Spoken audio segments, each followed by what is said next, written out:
საქართველოს რეგიონული განვითარებისა და ინფრასტრუქტურის სამინისტროს მუნიციპალური განვითარების ფონდი ზესტაფონში 4 საბავშვო ბაღს აშენებს. სკოლამდელი აღზრდის დაწესებულებები სოფელ ფუთში, ძირულაში, ალავერცსა და ცხენთაროში შენდება.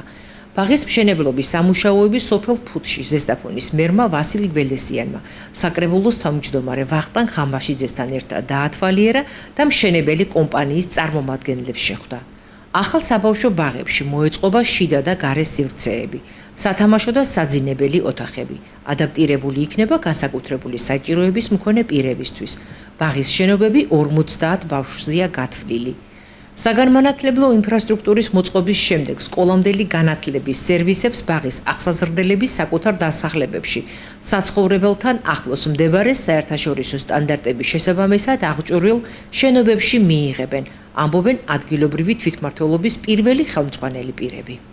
ჩვენი ინფრასტრუქტურის სამსახურის ამავდროულად საკრებულოს წარმომადგენლებთან ერთად დავათვალიერეთ ამოვედით სოფელ ფუთში რამდენიმე ინფრასტრუქტურული პროექტი ხორციელდება, მათ შორის ყველაზე მსხვილი გახლავთ ფუთის საბავშვო ბაღის მშენებლობა. წინ არის წაწეული საქმე, წინა შემოვლასთან შედარებით უკვე სიმკარული გადახურვა გაკეთდა და მშენებლებს მიეცემათ საშუალება, რომ უფრო დაჩქარებული ტემპით იმუშაონ. ამავდროულად არის მოსაცდელი საგზაო ინფრასტრუქტურაზე ეხლაც მუშაობენ, ჩალაგება ხდება წყლის კიუვეტების და ასე რომ სოფელში შეიძლება ხმამაღლა ითქვას, რომ ეს სამუშაოები ამ წუთში ნორმალურ ტემპში მიმდინარეობს.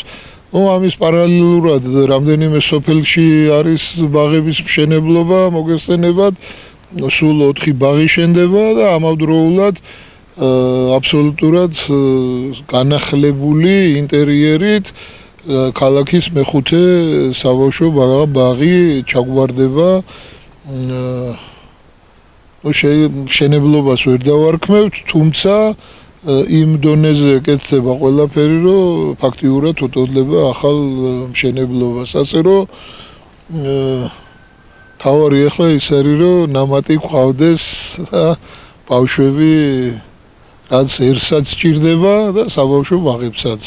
ყოფებით სოფელ ფუთში, სადაც მიმდინარეობს სკოლამდელი აღზრდის დაწესებულების სრული რეაბილიტაცია, ანუ ახალი შენდება. ასევე მიმდინარეობს 4 ლოკაციაზე ახალი ბაღის მშენებლობა. მნიშვნელოვანია ის ფაქტი, რომ პატარებს ჭირდებათ ხელი შეწყობა, გვერდში დგომა და ადგილობრივი ხელისუფლება, ცენტრალური ხელისუფლების დახმარებით ვცდილობთ მაქსიმალურად კარგი პირობები შევუქმნათ ბავშვებს და კარგ გარემოში მოუწიოთ აღზრდა.